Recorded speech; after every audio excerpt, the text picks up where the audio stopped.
ಆ ಕರ್ತವ್ಯವನ್ನು ನಿರ್ವಹಿಸಲೇಬೇಕು.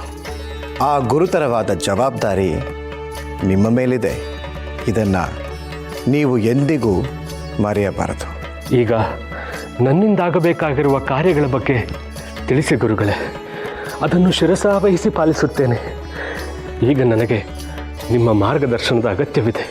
ನಮ್ಮ ಮೇಲಿನ ಅತಿಯಾದ ಭಕ್ತಿಯಿಂದ ನೀವು ಶ್ರೀಮಠದ ಪೀಠದ ಮೇಲೆ ಕೂರದೆ ಹಾಗೆಯೇ ಉಳಿಸಿ ಕರ್ತವ್ಯ ನಿರ್ವಹಿಸುತ್ತಿದ್ದೀರಿ.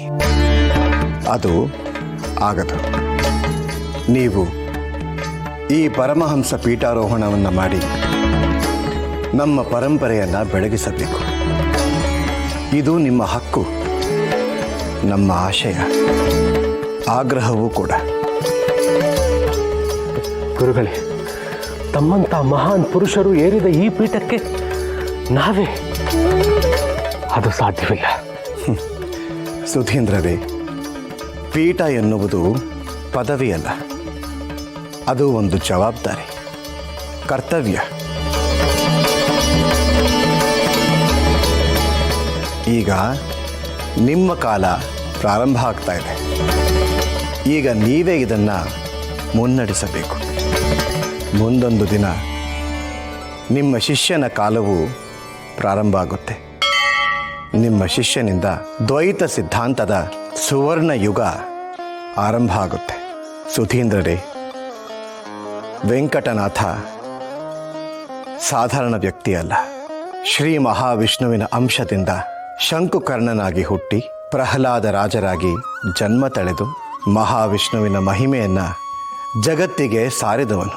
ದ್ವಾಪರ ಯುಗದಲ್ಲಿ ಬಾಹ್ಲಿಕ ಮಹಾರಾಜನಾಗಿ ಹುಟ್ಟಿ ಶ್ರೇಷ್ಠ ಹರಿಭಕ್ತ ಎನಿಸಿಕೊಂಡವನು. ಕಲಿಯುಗದಲ್ಲಿ ಭಕ್ತರನ್ನು ಉದ್ಧರಿಸಲು ಶ್ರೀ ವ್ಯಾಸರಾಜರಾಗಿ ಹುಟ್ಟಿ ಜ್ಞಾನದ ಹೊಳೆಯನ್ನೇ ಹರಿಸಿದವನು. ಈಗ ಶ್ರೀನಿವಾಸನ ವರಪ್ರಸಾದದಿಂದ ವೆಂಕಟನಾಥನಾಗಿ ಹುಟ್ಟಿದ್ದಾನೆ. ಅವನ ಬೆಳವಣಿಗೆಯನ್ನು ನೀವು ಗಮನಿಸುತ್ತಿದ್ದೀರಿ. ಬೆಳೆಯುವ ಪೈರು ಮೊಳಕೆಯಲ್ಲಿ ಎಂಬಂತೆ ದಿನದಿಂದ ದಿನಕ್ಕೆ ಪ್ರವರ್ಧಮಾನಕ್ಕೆ ಬರುತ್ತಿದ್ದಾನೆ.